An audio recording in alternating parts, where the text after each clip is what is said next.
two in blue? Are they conflicting with one another?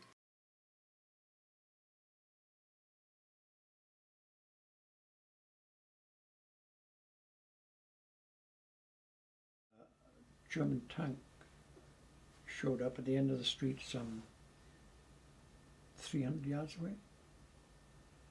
Well, it was the likes of what I hadn't seen before. It was huge. And we were behind a roadblock, which was a truck, a semi-trailer truck, made of wood. So I knew that if that tank fired one shot and hit that goddamn truck, that I was going to. There was no way that we could do anything. What were we going to do? Mm-hmm. Okay, so Grandpa, you saw the German tank for the first time. You hadn't seen one before. Well, I'd seen a tank before, but not the likes of this one. It was bigger and heavier. And it stopped down the other end of the street, about 300 yards away. Then a German motorcyclist came, drove up towards us. Now I knew what he was going to do. He was a scout in reality. Where is the enemy? And that was his purpose. So I saw no purpose in shooting and killing him, because if I'd done that, the tank would have simply fired one round straight at the roadblock and we would have all gone. So I gave instructions to all the men: be quiet, don't shoot. The cyclist duly turned up and stopped anything between 12 and 20 feet away. Engine still running, and just looking. He raised his goggles up off his head. I can still see him now. Feet on the ground, and he was looking.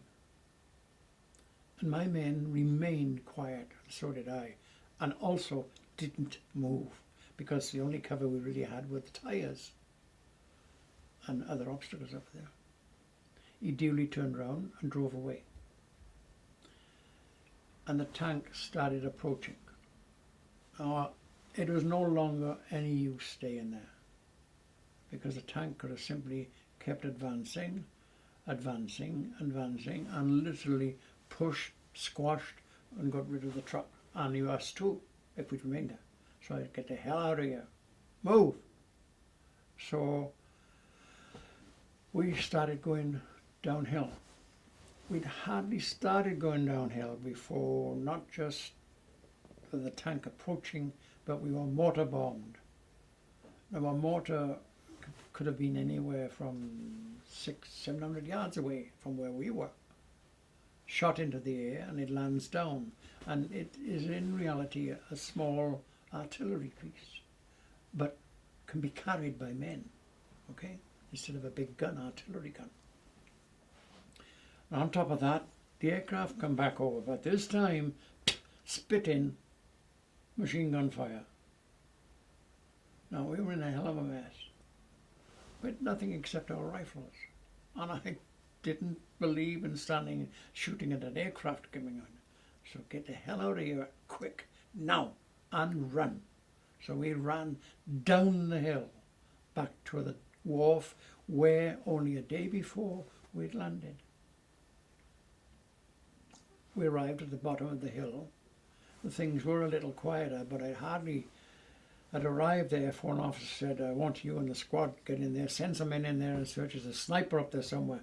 I said, the sniper's all over the goddamn place, not just here. He said, go in that hotel. So we went in the hotel. We didn't find anybody, and we came back out.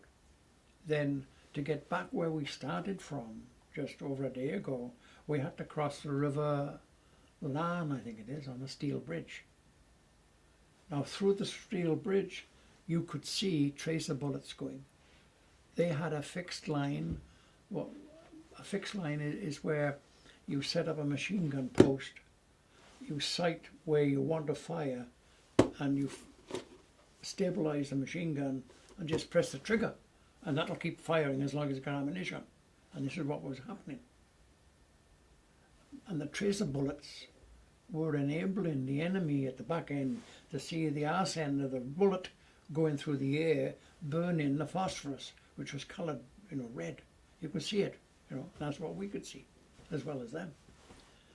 So in reality, to get over the bridge now, you had to guess when there was going to be a burst, a halt, and another burst.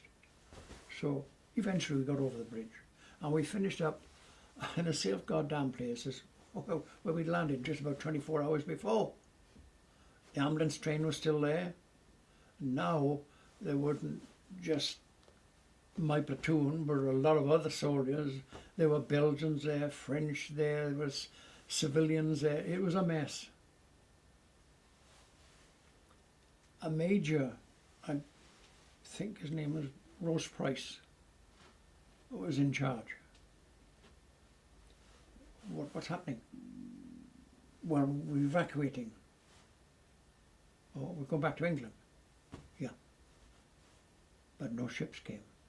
We did see one destroyer going out, and it got shelled by the Germans, because the Germans are now on top of the hill, and we were down in the valley. And it got hit. And it didn't come back. No ship came in. In the meantime, things got worse, because there were mortar bombs falling, bombs from the air was coming down, rifle shoots, machine gun. It was hell. And we had no cover. It was stupid, useless. I could have got away. I could have simply dropped my weapons, taken off my clothes, dived off the wharf and swam out or around the wharf side and found something to get away from there. But I had 30 odd men, platoon. Some of them couldn't swim. So that was out of the question. So we were gathered together by this major, and we returned the fire, but it was stupid and useless. And eventually he saw that it was useless too. So in the darkness, orders came for us to collect, and we wanted to try to get out of it. And believe it or not, we were put in ceremonial columns of 3. Now in those days, the British shoes or boots had steel tips on the toes and on the heels. And when we started walking, it was just like a herd of bloody elephants with buckets. The noise, because the streets were cobbled, not like tarmac, just horrendous. Well, we hadn't moved, I suppose, a mile before there was furious machine gun fire, and the front end of the column got hell, and a lot of them got hit. I dove off the side of the road in complete darkness, and before very long I was tied up in telephone wires. And as I've written in the book, I felt like a fly in a spider's web. The more I struggled, the worse it got. But eventually I got out of the wire, and I managed to get into a very large building.